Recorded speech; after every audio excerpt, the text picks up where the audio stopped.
In my business experience, I've had the opportunity on multiple occasions to be at meetings, whether it was in a business for profit or it was for a non-for-profit organization, where we would be meeting with the executive board and the leadership team. And invariably, we would have the same similar dynamics. There would be some people in the room that very much felt the need for change, for innovation, for shaking the way things have been in the past in order to be more effective, more successful, more relevant. But then there was always the other group of people, usually people who've been at the organization or the company either from the inception, from the very beginning, for many, many years, people who've given their whole life to the company or to the organization, and they would resist mightily any change or any significant innovation.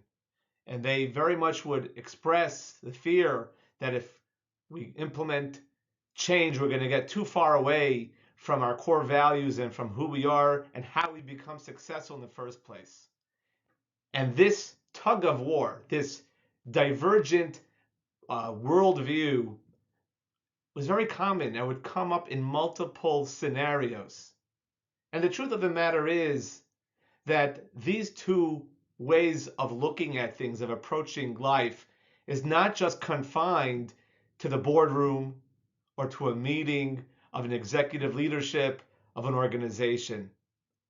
Many times we find this with spouses, where one spouse is very much the organized person, the dependable, reliable, and scheduled person.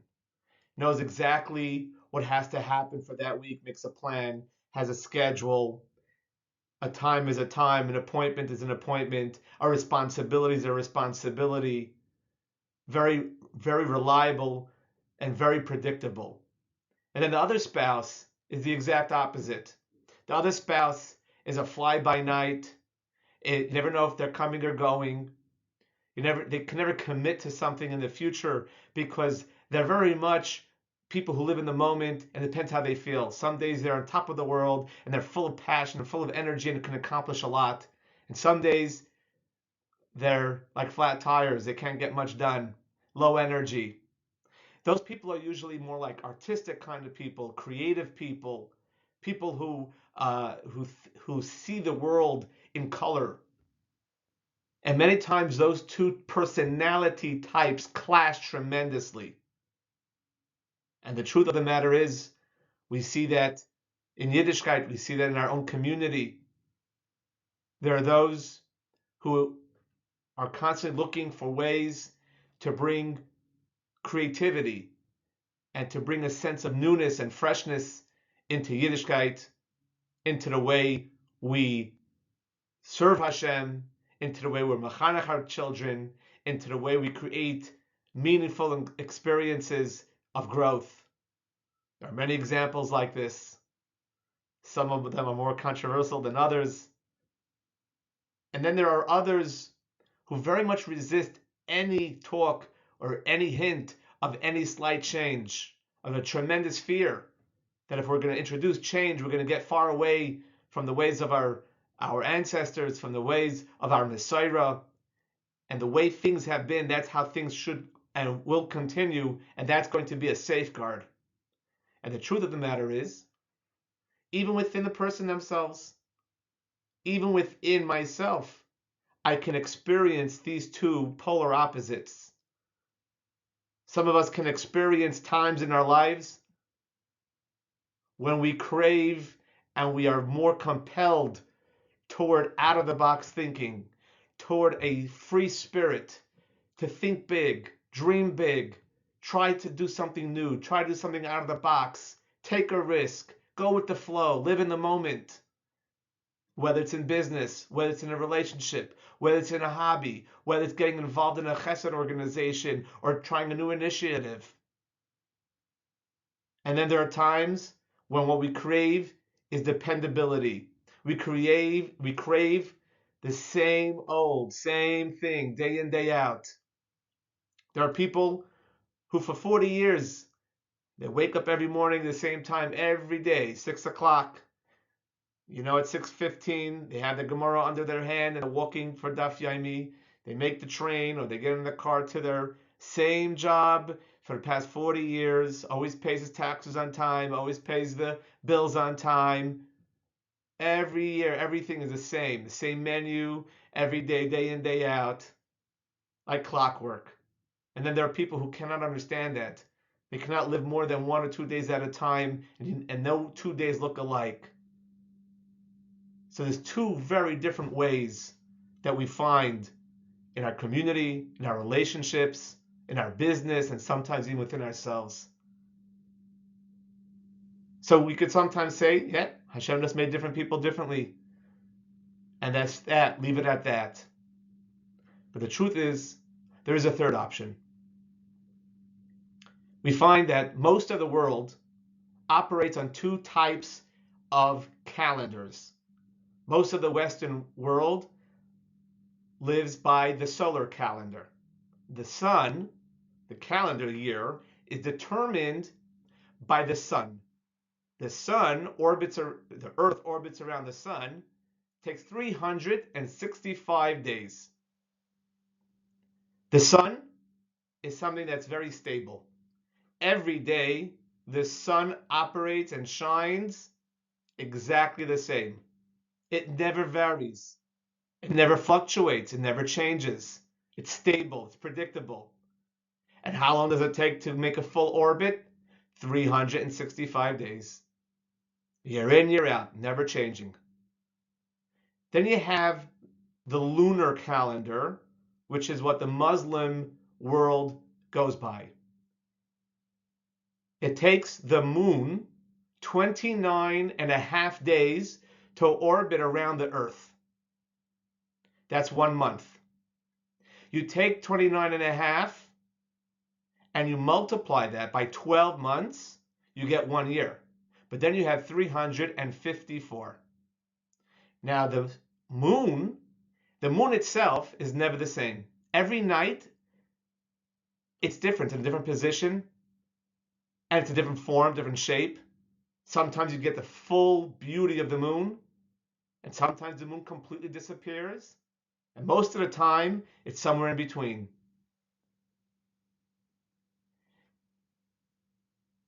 The sun represents, the solar calendar represents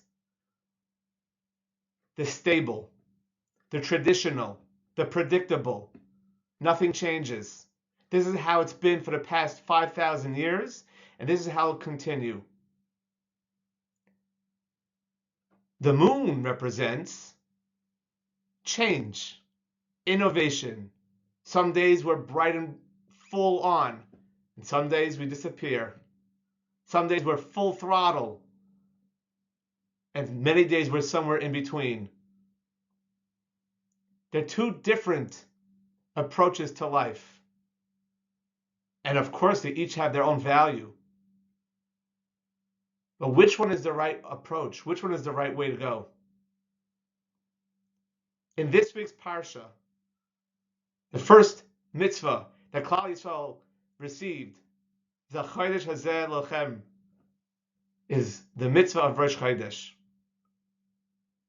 And we know that in Yiddishkeit, we go after the lunar month, after the lunar calendar.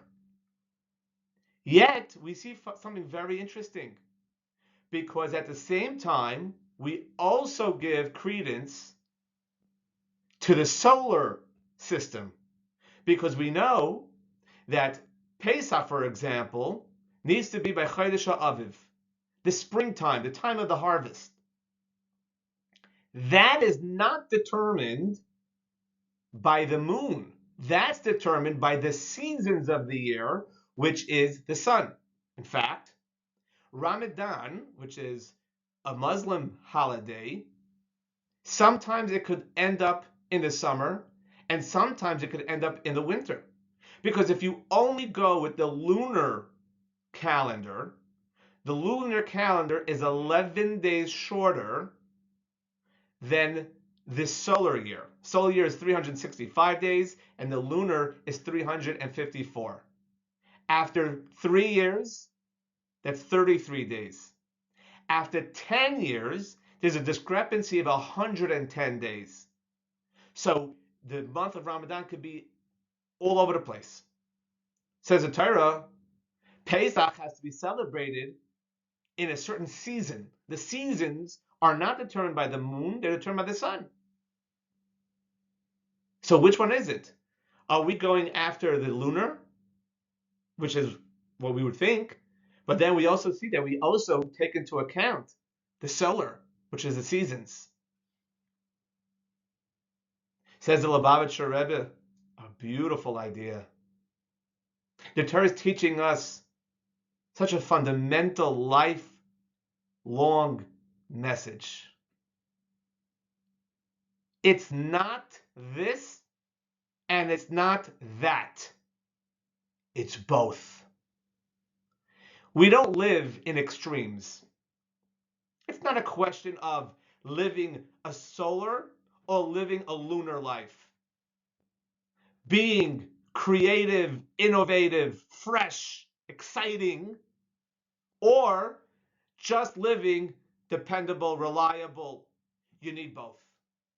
Because there's dangers and only living one extreme.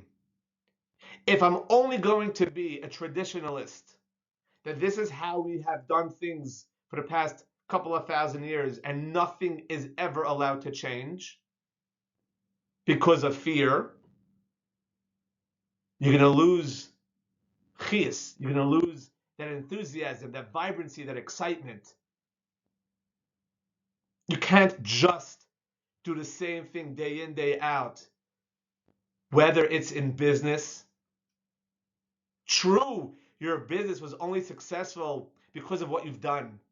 But just because it has been working for the past 50 years doesn't mean that in today's world it's going to succeed.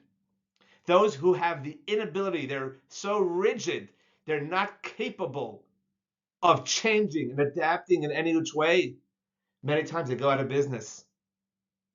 It's wonderful to be scheduled, to be dependable, to have routine, to have structure. That's amazing. But if you cannot adapt ever, if you cannot bend a little bit, if you cannot sometimes go out of your routine, you're going to dry out. You're going to lose Geschmack. And the same thing with Yiddishkeit. But if you go to the other extreme and you are only about creativity, think in the moment, think out of the box, innovation, we saw what that happens with that. We take all the things, the structure, the tradition, if you will, the Messiah, has kept a boundary and a structure. It's almost like a playing field. Within the playing field, play all you want. But if you have no boundaries, you're just going to fall out of the playing field. There's not going to be anything left. So we see many times artists, truly creative geniuses, and their art is incredible. But if you look at their life, their personal, private life, many times it's a disaster because they only had creativity out of the box, breaking structure and boundaries. And that's a recipe for disaster. Says the Torah, the secret for success is to live balanced, is to have both, to integrate the best of both. Hold on to the boundaries and the parameters and the structure of the old. Don't go beyond that. But within there, be machadish, be innovative, come up with a new chiddush. Whether it's in your avodah, whether it's in your relationship, whether it's in your business. It's not black and white. It's not either or. It's both. That's why the Jewish calendar is a combination of both. We go after the moon for Rosh Chodesh. But every 3 years, when when the gap between this lunar and the solar is now 33 days, then we add a leap year. We add another month, a 13th month, so that we should align with the sun, because we also have to have the structure and the sustainability of the sun. It's not all or nothing. It's not black and white. Now, what does this mean practically? Each person, that balance, might look different. And that's hard work. It's much easier to be an extremist on either end of the spectrum. To say everything is no good, we're never going to change, everything is usser, everything is, oh, it's a new idea? Treif. To go the opposite and say, oh, it's a new idea, chiddush, chiddush, chiddush, let's change and constantly break boundaries, that's also a recipe for disaster. The hardest place to be is somewhere in the middle. Because when you have to find your balance, it's constant work, constant refining, and constant checking in, and constant humility to ask others, and to be honest, and to be humble, and to see, oh, I went a little bit too much on this side, so let me go a little bit more on this side, and let me balance it out. Ah, that's much harder. The middle is the hardest place to be. But that's how we live as a successful people. That's how we live as healthy and happy people. And that's the message of this week's Parsha.